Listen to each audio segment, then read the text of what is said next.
My name is Sarah Eberhard, and it is June 2nd, 2004. I'm interviewing Thomas F. Hendrix for the Veterans History Project, and our location is the Atlanta History Center. I could get you to state your full name and date of birth. My name is Thomas F. Hendrix, Hendrix, 2/24/24 birth date. Okay, great. Just to get started, and you can just pick a starting point for me, but tell me a little bit about what led up to you going into the service. Was it voluntary, or? I think Pearl Harbor had a lot to do with it. I went in about a year after Pearl Harbor, and everybody was hyped up about that, and I wanted to go on in. And I was in school in a military situation, but I didn't want to stay there, so I volunteered and went into the Marine Corps in January of '43. Okay.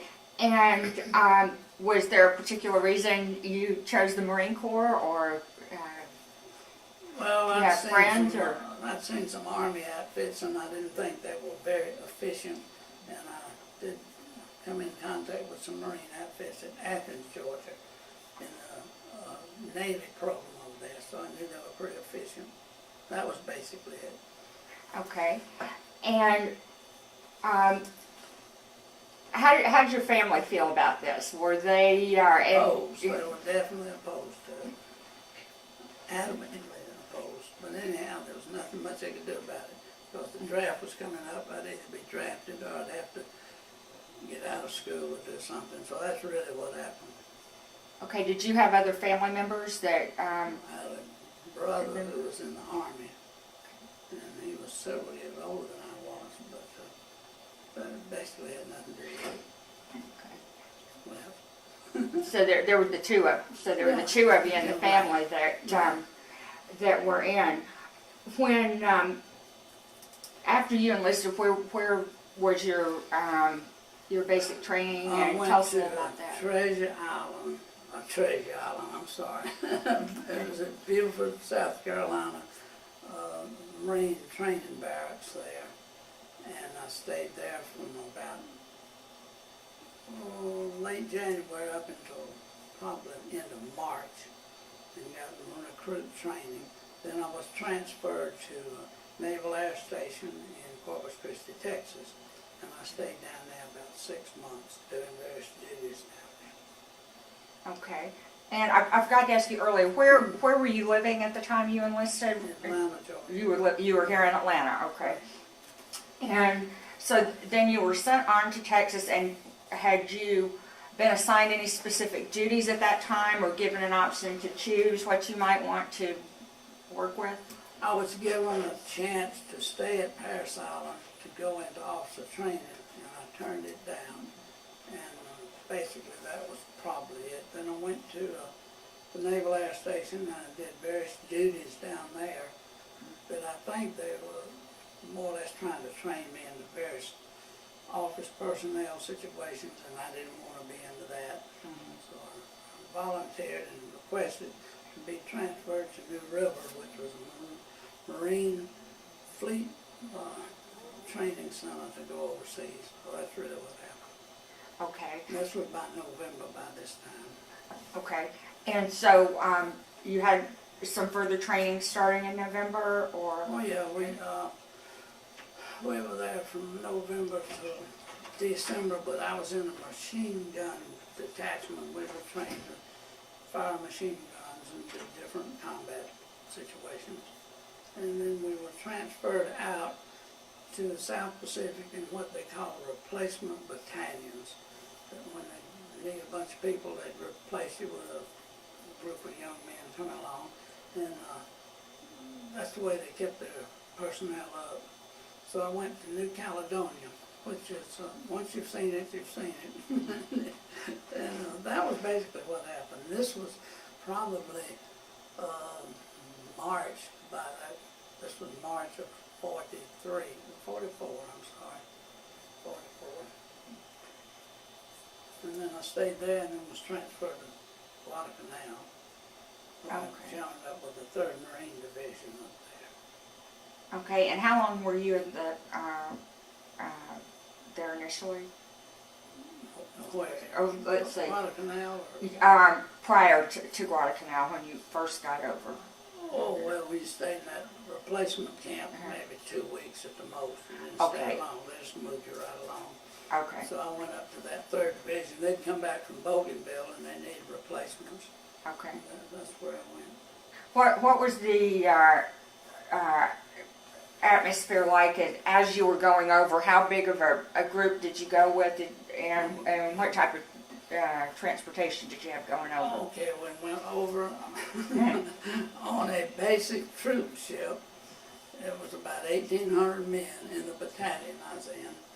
And they fed regularly twice a day. And that's all the capacity they had. It was a small ship. And it took us 30 days approximately to go from Norfolk, Virginia, down through the Panama Canal to New Caledonia. So it took about 30 days. Wow. Yeah. And 1,800 total Yes. were with you there. Now, once you got to the camp, how many other what types of other groups were there, and how did? Well, let's see. When we got to Guadalcanal, I assume that's what you're talking about. You joined up with what they call a division, and they had infantry, artillery, tanks, and I was assigned as a machine gun detachment to an artillery unit because they needed air protection, they thought, but I never could get anybody. But anyhow, we stayed there until July, I think, and went on our next campaign. But that was the time schedule. Does that make sense? Okay. And how many of you were there at Guadalcanal? Okay, in Guadalcanal, we never knew what was going on. I just assumed we had this many people. We figured we had around 20 or 25,000 men with us. But nobody ever personally said that's how many men we got, because it's all a secret. And were there all Marines or? Yeah, they're all Marines there. Now, on the landing in Guam, we had some Army units with us, but like I say, I don't have any idea how many people we have. I just got an approximation. And what was your routine like there? Well, somewhat boring. You get up in the morning, you eat breakfast, of course, and you train a little bit, and you fire the weapons, and you clean up, and you police the camp, and it's boring, basically. But the weather's the same, and everything's the same, and no nightlife. It's just boring. Okay, and then after you moved on from there, where was your next assignment? Okay, what we did there, the division left approximately July of '44, and our objective was to go up to Guam, and it took us probably 60 days on transport because we had to lay over and support one of the divisions that was in trouble on Saipan. They had trouble, and they had to be supported for 2 weeks, and we floated back and forth out on the convoy. We'd go 7 days or 7 hours or something one direction, turn around, go back the other, till they got squared away. What type of trouble were they having? They were just getting whooped. Yeah. And they weren't sure. I mean, that's the reason we were there, in case they needed us, just to bring us on in. But we never did. They solved the situation. And we then went into, I can't remember whether it was Kwajalein or Anahuac. We went into one of those atolls and laid over for about 30 days on the ships, just sat out there in the little lagoon like, and went ashore and came out and exercised and did whatever we could, and then went into Guam. And I think it was the latter part of,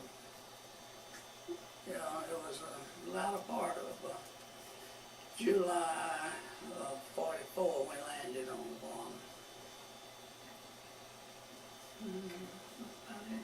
Guam.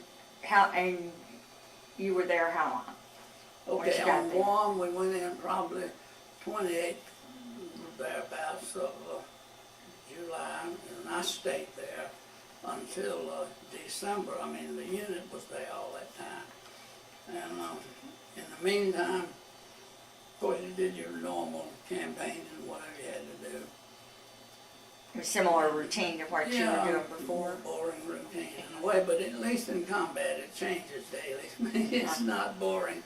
It wasn't boring there for about 2 or 3 weeks. You want to tell me a little bit about how Well, things picked up? Well, we went in and we stayed on the beach for about 3 days, our unit did. We're in artillery now, so we're in the back. And so in about 3 days we stayed on the beach there again, Guam. And then when the things began to ease up a little bit, we moved the whole unit up above Agania. And then we moved from there up to a little airport they built for the B-29 planes to come in. I don't remember what they call it. But we stayed up there a long time after that. Something that was interesting in that, of course, I took all kind of duties. We had to unload ammunition at night. We had to do this and that. And sometimes you unload all night long, which wasn't a big problem.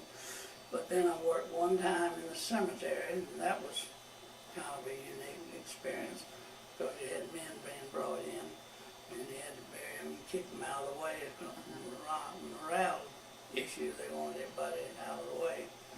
And I remember that. And then I remember one morning,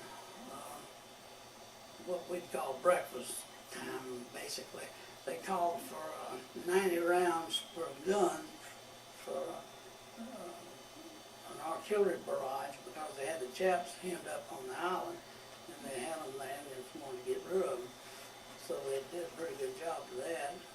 And of course they were jumping off the cliffs and all that stuff by that time. So basically, I mean, you know, that same routine, it's kind of boring. Well, sounds like there was a lot going on, and that was through the end of 44 then, and Yeah, this was probably November, don't hold me to my dates, but this is November, most likely, of 44. And then they had a thing on the bulletin board there about anybody wanting to apply for an officer candidate type thing. So I decided by then I needed to look that up. So I went in there and was interviewed, and they agreed to send me back to the United States to take more education and to go on with getting a commission. And this was, finally came back to the United States in 45, which was probably January of 45. We came in through Golden Gate and all that. And then I ended up at Purdue University in an OSCS type training. They called it, I don't know what they called it, but it was kind of like OSC. You went to regular school and you was in subject to all Marine Corps business. And then I finally graduated, but that had nothing to do with it. The war was over before I got out. And I left, retired, took early retirement. And that's about it. Tell me a little bit about the atmosphere when you came back and you were in school, because I've talked to some other people that talked about the atmosphere and while things were going on at the university was just not a typical university experience because of the time. I mean, how did that Yeah, affect but thank you classify, because I was in a university system before I left. When I came back, I was in a military unit. You just had your whole barracks and everything was subject to whatever, you know, reveille and eating breakfast and marching to class and all that kind of stuff. But they gave you good education. It was cracking good education. And, it was not a real university experience. Of course, and another thing that we would do, a lot of us, we didn't have any money, but we'd all try to go out and raise a little cane on the weekend if you could. But then when the war was over, it was real ironic. Some of them spoke about that. Said the war's over, nobody's caring about going out. But you can go down through the home, the dorms and everything, and everybody just calm and enjoying themselves because they know they're going home. Otherwise, we were rushing things a little bit. Uh-huh. What was the social activity like there? And, Very nil. No, there's no real social activity. I mean, everybody go to, I don't know, I guess go to the VFW and drink or wherever you get drinks cheaper. And it's just basically that. Although I tried to do a few things and go to some of the football games I knew I would not see possibly when I came back south. And then I went to the Indianapolis race one time because I knew I wouldn't see that if I got back south and kept going back up there. But it was pretty dull from a social standpoint, I guarantee you. and what were you studying specifically? Did you change what you were studying from before or you stayed with the same? I'm sorry, I didn't mean to interrupt you. I was in forestry when I went in, and that was thing that shocked me when I went in at the register for classes. The man said, "Do you want to continue forestry education?" There I am at a school I know nothing about. I didn't know anything about that forestry school. I said, "Well, yeah, that's fine," because I knew I had all those hours accumulated. I mean, I was nearly full junior by that time.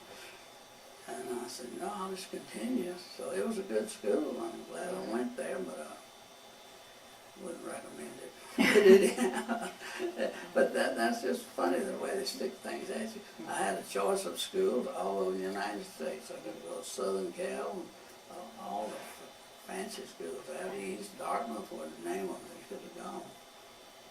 Why I picked Purdue? I think because I thought it was close to Chicago. I knew I could get up there a little bit, cat around, and it was easy to get back south because I could catch the bus and come on south. Otherwise, you go into North Carolina, it's hard to get out of North Carolina during the war. It's just hard. No way. That help? So after you finished school, the war was over, and so you did not. Well, I really got out on points before. See, they had a point system, and I'm ready getting out a little earlier than I probably would have. But I got out, and then I went back to Purdue and had 2 semesters of senior work I had to get. And ironically, the University of Georgia wouldn't take my hours, but Purdue would take everything Georgia sent up there. So I just stayed up there and went back and finished. And I thought that was kind of crazy, but anyway, I had to do it that way. Now backing up just a little bit to when you were overseas and the time you were serving, what type of communication, or did you have much communication with your family back home? Did you get a sense for what was going on at home and Well, we had a little communications, and they gave us these for Christmas time. I don't think I ever mailed them, but the division gave everybody 3 Christmas cards. And I don't think I ever sent mine. I'm gonna hold Can you see it? that out. Great.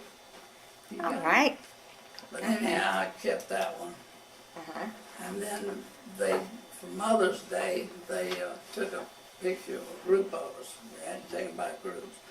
Unfortunately, the one guy in the group that I liked so much, he was killed. But I still got that picture somewhere. I don't know where it is. But that was to send home for Mother's Day. But as far as very limited mail. Did you receive much? Well, whatever they sent. Yeah, you get a little email and very little. There wasn't much trafficking in mail. And any chance to talk on the phone or not? Not at all. Forget the phone. No video, no phone. No phone calls. Okay. Yeah. No. Now, one thing I did do, and I was very frugal, I'd save up a little money, which I've got to remember I'm making nearly $60 a month. That's pretty good money. I would save up till I get about $100 or maybe a little more and draw that out and go get a money order, send it home to Mother, and she put it in the bank for me. Uh-huh. So I accumulate a little money that way. It's amazing. When you can't spend it, you still keep it. Uh-huh. But I remember that part. That's basically what happened. It's pretty dull. Well, now, after you were back and had finished school, what did you go on to? What type of field? Did you stay in forestry or? No, I never really did. Ironically, when I was at the university, Purdue University, the last basketball game I went to, the bleachers collapsed, and I was under the bleachers, so I was injured fairly severely. But they put out an edict, and I found out about it, that anybody that even tried to get out there last year or the last semester, they were going to help them graduate. They weren't going to hold you back. So I realized that, and they dropped one course that I didn't have to have in. And I graduated, but I felt real weak and real dissipated after the injury. I had a crushed vertebrae. Well, finally I just got into graduate school. And I thought that was better than trying to go to work for some corporation. And I did that for about a year and finally got a graduate degree down at Texas A&M. Oh, okay. Yeah, so that's how that happened. Okay, and then did you stay in that area? I went into sales and feed and garden supplies and fertilizers. And, yeah, that's generally the area, but I never was back in the forestry speak, except for my own. Mm-hmm. You know, I had some land and all. But that's about it. Now, have you stayed in touch with any of the people that you served with, or attend reunions at all? Or? Very, very limited.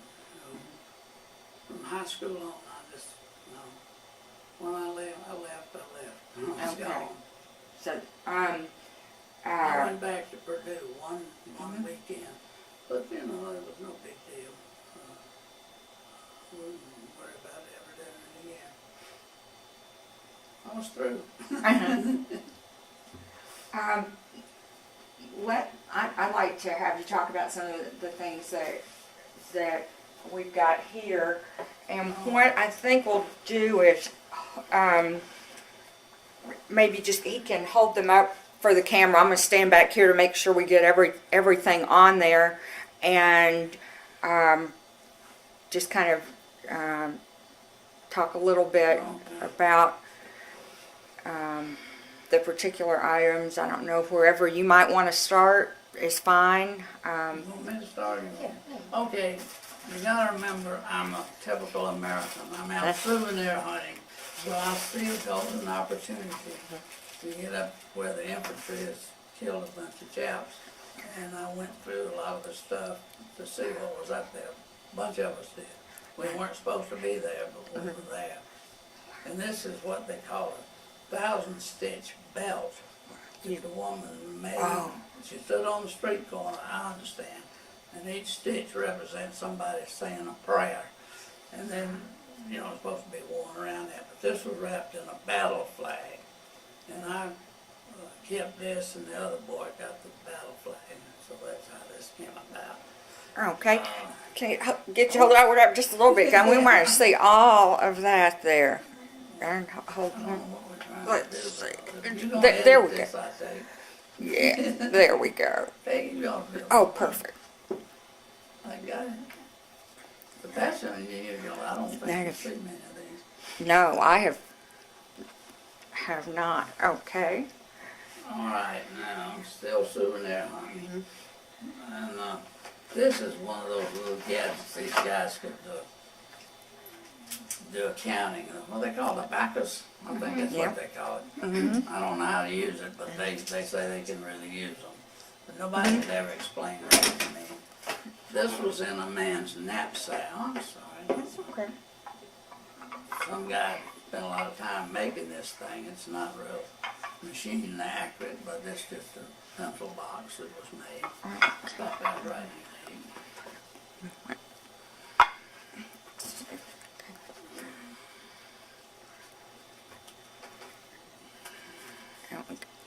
Okay. didn't bring them.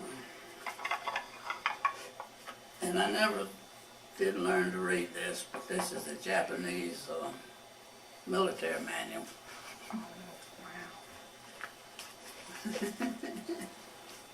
Got that? Lord.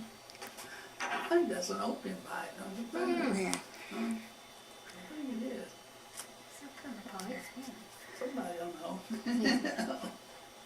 Okay, that's the Japanese military manual. That Okay. we think is an opium pipe. Found that in somebody's knapsack. I'm sure somebody on 10th Street might be able to explain it. How to use that thing. Okay. And then I just got this insignia that they had. I don't know where you want to keep up with all that. But that was Japanese? Yeah, Japanese. I just got all the water and then where's those pictures? Okay, let me see. What I'm going to actually do, if you just want to leave those She's out right taking- there. She's taking pictures of the other pictures. I'm sorry, yeah. Okay, let's just, we can just kind of lay these out and get them in the Alright, yeah. picture. These are very, I did Perfect. have a little manual somewhere that explained what each, some of these were ranked and some were units and there were just gobs of this stuff. Wow.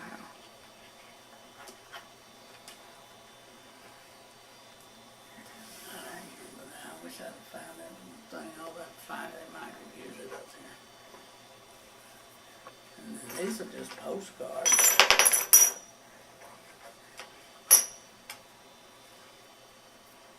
I guess they had their own postcard business like we do.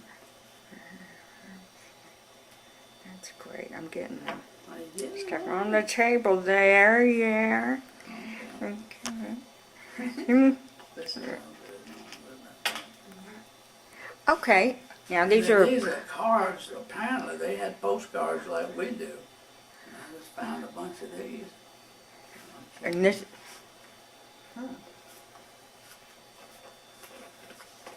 read Japanese. I never did take it up. That's all that. That don't amount to nothing. Bunch of this stuff. Oh, wow.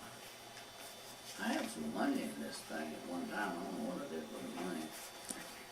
I'm gonna spend it. get these Japanese, the postcards in there. Those are, Didn't this belt, didn't they put something in here like a talisman? Well, you Was said there that- was something in there that woman recognized. What did you say she said? Oh, there.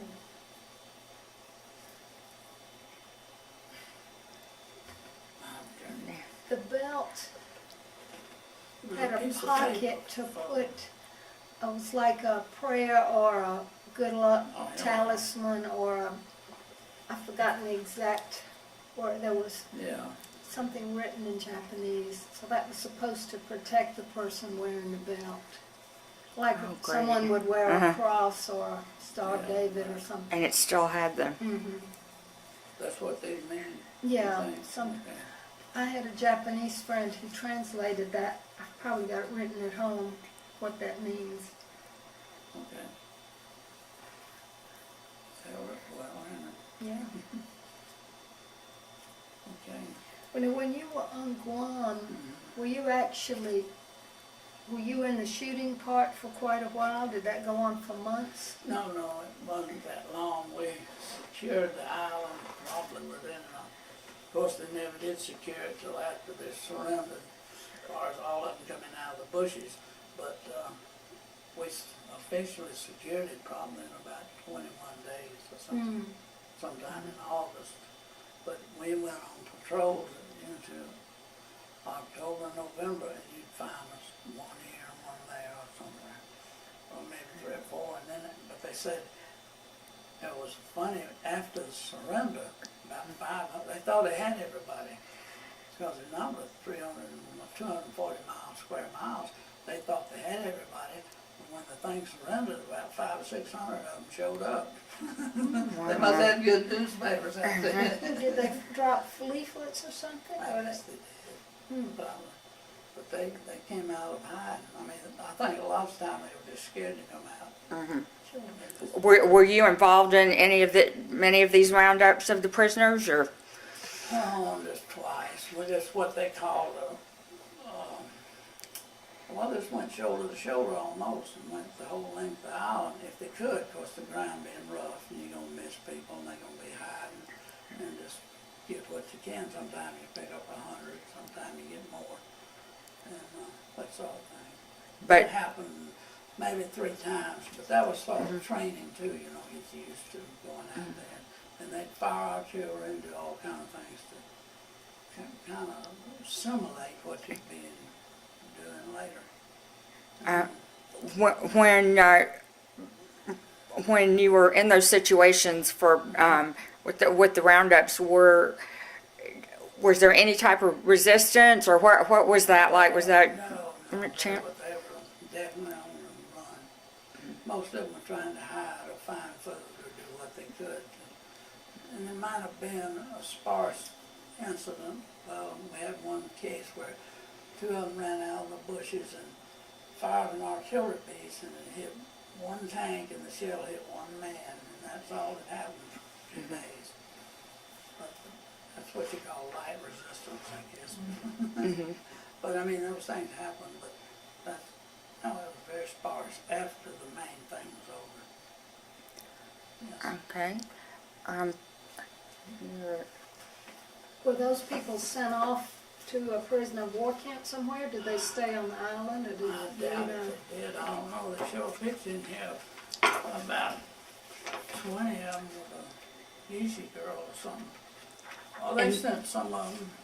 This is a book of your unit. Yeah, well, it's the vision book, and they put 3 campaigns together and put it in this book. And they sent me a copy right after I got out of service.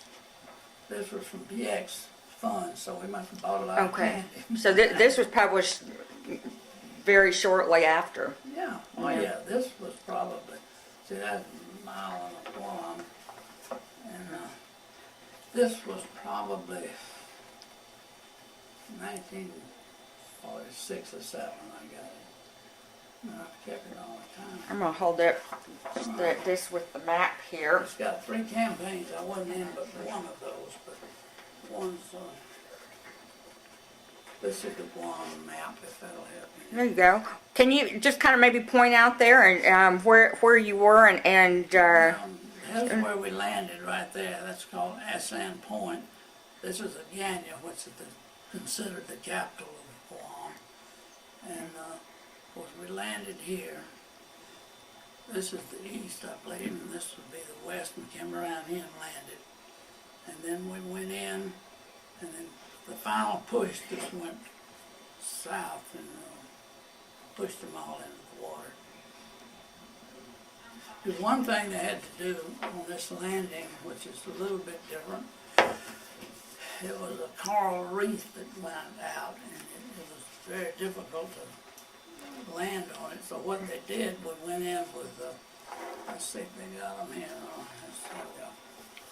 We went in on amphibious, oh yeah, there you go, amphibious track vehicles, but you transferred from the troop ship to the landing barge, then you transferred to these things, and when you got up on the reef, you unloaded and walked the rest of the way. So, are there any other illustrations from your campaign in the book I there? don't think so. Should have known maybe. That's But okay. see, that was rough out there. You just couldn't drive around. Every now and then you lose a Jeep. That's Bougainville. We don't want that one. Of course, again in Guam, you know, they sort of tore it up. But I looked down one time going through again, and there was a syrup, what they call manhole cover, and it said United States Navy on it. That's kind of unusual. You walk along, look down, see that on the syrup cover. But this just shows some of the pictures. And that was during your campaign? Yes, Oh, well, maybe stop at a couple of those and, all right. okay. Well, they had a tennis court there, but it wasn't in use when we went through. I'm sure the diplomats used it. Uh-huh. That's the same map we had. This is an enlarged map. Mhm. I think. Where, and where was your base there? Was right there? Okay, we landed right in this area and spent maybe 10 days right in there. And then as things began to break, we moved and went pushing the Japs north. See, that was Guyana. We went through there. And then there was another little village over here that was hardly touched at all. But this was the area they chose to land on. I think because the Japs figured it would be pretty difficult to land there. But having the equipment we had, we could land there pretty easily. And so they went on in. I think that really caught them off guard, the equipment that once everything started there, that, Yeah, it moved pretty fast once we got going, because they had a big push to try to push us off. And that happened about 10 days after we were there. And that fizzled out, and then they just moved on. so it looks like really you were on the move most of the time that you were, Yeah, well, we stayed about 3 days in one point, and we moved one night, overnight, that was it, and then we moved back through again, and stayed up near the airport, which I call the airport, the airfield. We stayed there about 10 days, and then we moved further north and stayed there for several weeks. Yeah, we didn't move all the time. Of course, we had a lot of stuff to move, guns, we had big guns and stuff. Basically, that's it. What happened to the man that you said was in the picture that got killed? Your friend that was in the Mother's Day picture? Well, he got killed by one of his own men one night. He was a bazooka operator. That's one of the things they did on the show and shoot. And they ordered him to come out and shoot that thing at night into a cave because they saw flashes of signal fire or something. So when he came out to get that thing, the man shot him because he didn't answer his challenge. There was a lot of noise going on. And he killed him outright. But there must have been something in that cave, because when the guy did fire up in there, it just blew rock and gravel everywhere for about 15 minutes. So there was probably something going. That was up on that Ascent Point we was talking about. and was that someone that you had gotten to know once you were there, or? Yeah, he was one of these big old gentle guys. Very, very likable. And very strong, and very religious. He was just a good person. And they let him referee basketball games. Nobody ever argued with him. He just said, foul you, and his big hands, and that's just meant it. That was the end of that. Nobody challenged him, What was his name? Schroeder? He And was from New Orleans. Well, now was what other than basketball? Did you have some other activities We there? played volleyball, darn horseshoe pitching, basketball. No, we did most of basketball. We had, little contests between us. Well, you just always get up a pickup game, go shooting. And then volleyball, they did play a lot of volleyball. I wasn't good at it, but I enjoyed watching it. And that was about it. Now, They have a movie now. We'll say this, now they let us have a movie. When we was in a rest camp, we'd go to a little movie. oh, Yeah. and they set up a movie theater or indoor, outdoor? How did they? Oh yeah, and theater and around. No, what it was, they just put a screen up out there, and you brought Outside. your little box of crate to sit on and watch it, and then when it's over with, you went on back to your tent. It's very simple. So how often did they bring, like once a week did they bring in? What kind of, do you remember any of the No, I the can't movies or remember anything? one of them. I do remember sometimes you sat behind it, you saw it backwards, but you still got to see it. It didn't, like on board ship, you know, if you was out there and they'd show it at night on the ship, you sat on the far side of the screen, you just saw it backwards or something. But it didn't matter. I mean, all typical little old movies that came out then. Well, I'm sure a lot of them were patriotic movies. I don't remember. Any of the live entertainment come your way during? Well, I saw Betty Hutton one time. She came through there, and she had a nice little show with two or three young ladies. And yeah, they let us go off. You know, we take turns and go see it because we were still. Well, I noticed the guy when we came in down there. He announced, "Everybody, please unload their rifles." And we still were carrying weapons loaded. And they was afraid somebody would fall out of a tree and shoot themselves, yes. But anyhow, that was funny. And she did a nice show. And she was, that was the only one we ever saw. We were too isolated for most of those shows. Earlier when you had mentioned your friend was fairly religious, what type of setup did they have for services and different faiths, or how did that go? Well, they had, he was Catholic, so I don't know exactly what they did. I'm backsliding Baptist, but they had Protestant ministers and all that sort of stuff.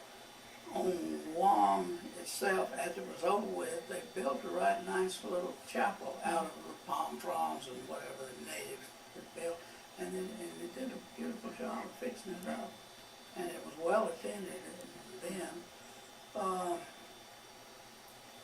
I'm trying to, sorry, I can't think of all that fast. Just take your time. But well, I don't know, I think our religious services were very sparsely attended. Nobody really worried too much about that.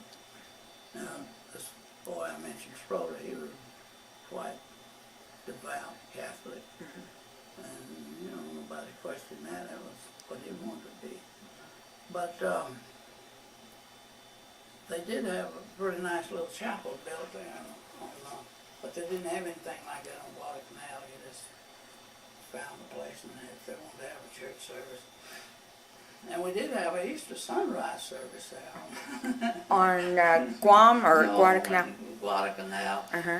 So I went to things like that because what else you gonna do around, you know, there's not much going on. So they do haul you out in the middle of a field and they'd have the sunrise service and whatever they do and we'd all be hauled back and, you know, help get the day going. What was the activity level on Guadalcanal? Was not as active as it was Talk about military wise. well, both. From a military standpoint, it was preparation. We were loading equipment, loading LSTs with ammunition, bringing in planes where they were, and bringing them in, getting them going, and training, going on to the next jump off. Socially, there was a little bit apparently, because every now and then you'd see a little nurse go by with a white outfit on, and kind of remind you of home. But you know, basically, it was pretty military. I mean, you were going on to the next one. Okay. Now, let's see where there's some. We got some other items here. I want to make sure that we can. You may not want to show all of these. I just Well, don't know. this is some of my stuff. I don't think you care about that. Yeah, we definitely would like to. That's my dog tag, or 8 set of dog tags.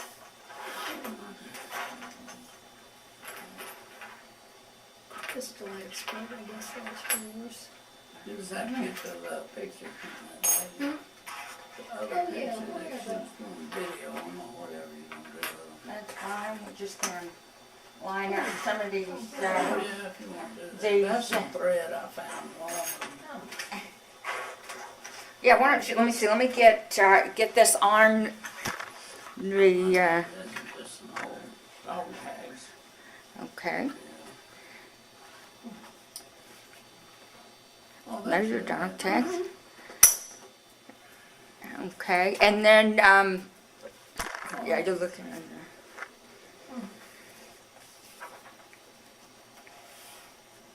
If, you know, is that, That's the picture of the chapel, if you want to put that oh, in yeah. for the mamas. The mothers. For the mothers, Yeah. okay, and, that's, Does that show up Send pretty me good on these. that thing? yes, actually it does. Oh, that's pretty. I wouldn't have thought it might. Oh, look at Mhm. that. She turned out. Yeah, that, and that, I can't remember all these dates and things. Here's this Is book. that okay? You wanna, Yeah, what was it about that? just anything that, you know, while you were there that you have a comment on from those pictures is, Okay. Well, not really, I don't think. I mean, I just felt like I was fortunate to get back. did you, while you were over there and while all of this was going on, did you have any idea as to the, you know, the impact or just what, you know, what was going on and what an impact it was having? Well, undoubtedly, you know, at that age, you probably don't, but, you know it's serious when you walk up on the beach and there's a dead man, you go through your mind, by God, you can get killed over here. I mean, it's serious. And then, the first shell that went off out there, it knocked the guy down in front of me, knocked the guy behind me down, but nothing touched me. And, you know, it's serious. And it's that close sometimes. I mean, I'm not trying to be heroic about it, but it's some close situations. And, but I think you realize it's serious, and then after it's over with, you know, 2 weeks later or whenever things are slowed down, you really realize how serious it was. You know, it's serious business. How in the long term, as time went on, and even like through, even though you were no longer in the service, like through Korea and Vietnam, and even the two Gulf Wars, how did that shape how you felt about those events going on, and how did that impact? Yeah, I think I know what you're talking about. I think the way I felt about it, some of this was just necessary evil. I don't think anybody enjoyed it or loved to try it again. It's just something had to be done and was done and needed to be done. And that's basically the way I felt about it, and I think a lot of people did. I mean, you want to joke about it last time because joking you can get on through, but it's serious down in there somewhere. And that's the way I think most of us felt. This past Here's another thing we thought, I didn't mean to interrupt you, but No. if you're out there long enough, something's gonna get you too. I mean, if you make enough landings and enough contacts, something's gonna get you. I mean, we felt that way. so you were Yeah, just all the time, just yeah. with that feeling. Mhm. This past weekend they dedicated the World War II Memorial. Did you watch much of that? How did you feel about all of that going on? I watched it, yeah, I watch it and I think about it. Your life's changed, period. And I just think that something has to be done sometime. You just have to stand up and be counted every now and then. Or some generations do and some don't. And that's the way I felt about it. I still feel that way. I'm not a war lover, I'm not a war hater. I just think sometimes you just get put in a jam and you gotta do something. I mean, I've had some situations in civilian life where you just had to stand up and be counted. And I was. Now you mentioned your brother was in the service. Yeah. How did where was he serving, and how did that play out This along was with our yours? father, now he was in the Judge Advocate General Army, which is legal department, and he was in the Philippines. This is your brother. This is your father, my brother. And he ended up as a defense counselor for one of our notorious Japanese people, which he had to try to defend the man, which he did an excellent job, but he wasn't allowed to use the right legal means to protect him. So they eliminated him. That's what they're trying to do, eliminate Yamashita. But she can tell you more about that than I can. We can do that another time. Okay. Did you and my dad ever exchange letters? Did you ever hear what was going on with him, or did he know what was going on with you? No, I don't think so. I didn't write much and didn't have much way to write now. I don't think we really. You probably just wrote your mother. You both Yeah, wrote well, your mother when you could. Yeah, and then too, in passing, he was going out when I was coming in, Yeah. so we talked on the phone a little bit. That's about all. But I knew he was into that. And then when he got into this Yamashita deal, he got really carried away with it, which I can understand why he would.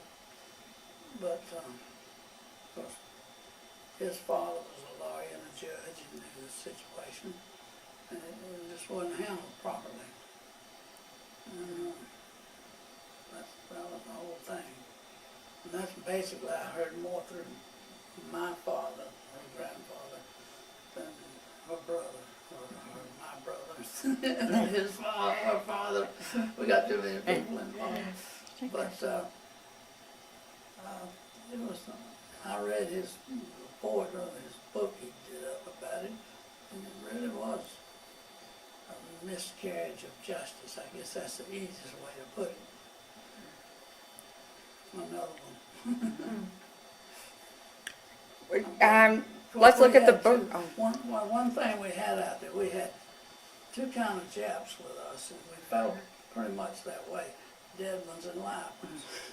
And, you know, we got along a lot better with the dead ones than the live ones. I mean, that's just the way they felt the same way about us. I mean, sure, they can have all these reviews and all that stuff they want, but we still felt the other way. I think they did. I'm sorry. No, that's fine. This is, did you want to show anything? You wanna In show the- some of those pictures? Yeah, we'd like to talk about some of those. Group pictures. I call them group pictures, but I got into a bunch of those in some knapsacks. See, what happened, when these guys had to go in combat, they had to take their knapsacks and do something with them. They couldn't lug all this stuff around, so they stacked them up somewhere. And I got in a bunch of these knapsacks, and being a souvenir, American souvenir person that I am, and some of these are faded because they got underwater a little bit. I think these are unusual. Very, yeah. I mean, I'm sure they've showed the same pictures we had maybe sometime. And some of these little school pictures, I think, were the people in Guam fraternized with the Japanese a little bit, which they probably had to for their own protection. And the girls, and they look like nurses right there. All the people who lived on Guam, Yeah. you know, because they were occupied for a good while. Oh, yeah, well, there's about 3 years of it or better. And they actually were employed by the Japanese to do certain things. And they were probably forced to do some work too. Can you see it all right? See, there we go. Okay. Yeah, that looks good. Okay. Is that about everything I think so. you brought with you that, because I'd like to get everything, I think we've gotten everything on camera. This was some of your insignia here. Yeah. Well, I don't think anything, I didn't realize all that was in there. I wouldn't have brought it, but I had it all in a sack or something. What were some of these different items? What did they signify? Well, of course, these are just Marine insignia. You wore in uniform. You wore them on a collar and a cap. And then I had some campaign medals somewhere, but just a little. Okay, what was that for? Okay, this is the Asiatic Pacific. This is American Theater. Then we had another little victory ribbon. I never stayed long enough to get my victory ribbon. I left. I quit prematurely. Oh, I got a good conduct ribbon somewhere. Yeah, there it is. I never got to wear it because they gave me that and told me to go home. Oh, and I thought it was ironic. I saw them. When I got discharged, they paid me 5 cents a mile to come from Great Lakes Naval Station to Atlanta, Georgia. $38 and some odd cents. That shows you how much the rate of exchange has changed. Yeah. And they gave me $300 as a bonus, you know. I didn't get it all in one time. You got $300 over a 3-month period. And they gave me part of that up there. I think it says in there where I got so much. Yeah, Which 30. set of papers are these? Are these when you enlisted, or? No, this is a Oh, discharge. these are your discharge papers. Yeah, right. Okay. That's an official discharge, and this is a work, this is a report of separation. It shows I'm a qualified machine gun operator, field artillery fire control man, and general clerk. So I'm qualified for any of those positions. Probably a guard or some security operation. Okay. Well, is there anything else from either of you that No. you might want to that you want to add, or? Piggy might, yeah, let her take over. Well, do you want to tell her where you were when you heard about Pearl Harbor? Oh, yeah, everybody likes to know that. Yeah. Well, I was, of course, that was on a Sunday afternoon where I was. I was in Athens, Georgia. I'm from Athens, so I can. Well, Joe Brown Hall. Yeah. Going down business. Then that's where I was in school. And so it seemed like it was in the afternoon that we got the word or something. And I was in school over there, in the forestry school we were talking about. Uh-huh. And I stayed the full year after that. My father was hell-bent on me staying in school, because there wasn't much I could do about it. I put in a year over there, you know. Georgia went to the Rose Bowl that year, and we just had a great time. I went with them, and so. When you went with, did you go with friends, or were you? No, I went with a team. Were you playing or working No, with the team? I was a manager. You were a manager, but Yeah, I that's was great. deadheaded, No, that's important stuff. Yeah, I yeah. did it all the way out, all the way. But I signed, sometime I'd sign up for a player on the way back. If he couldn't go to breakfast, didn't want to get him to go, I'd just go in and sign his ticket. I'm sorry about that, Butts. Coach Butts. That's Coach Butts. Yeah. Who? I'm trying to. Who were the? Was there a big star that year? Who? Oh yeah, they Was had there- Charlie Trippi and Frank Okay. Sinkers. And Frank Sinquist, yeah. Yeah, this was 1941, 42. And we had a good year, went out and beat UCLA. And that was the end of that bunch too. I mean, some of the, looked like George Poshner was in that group. And he was shot up so bad in the Battle of the Bulge that he lost at least both legs. I don't know about any other extremities. So, you know, you think about all those things too. Yeah. How did it, Georgia? You know, before and after Pearl Harbor, what did that? Was there a change in atmosphere there on campus, or? Well, I think so. But you gotta remember, we didn't have any money much, and we were limited. And see, back then too, the theaters were not open in Athens. If you wanted to go to a movie, you come to Atlanta, and there was gas rationing, so you had a problem. But you'd get a group together and get enough gas and come over and see a movie and go back to Athens. And yeah, I don't recall that we just went all wild or worried about, but we were concerned about the war naturally. And a lot of guys were scrambling to get into programs to get their commission or stay in school longer. I know I went down to the draft board, I can't think of the guy's name now, but he talked there. I told him I wanted to get released from the draft board so I could go join the Marine Corps. And he said, oh, never had this happen before. And he just couldn't, it was really, he made a big deal out of that. I said, well, I want to go volunteer and I've got to get cleared out of here. Well, we can handle that. So he was one of the deans over there.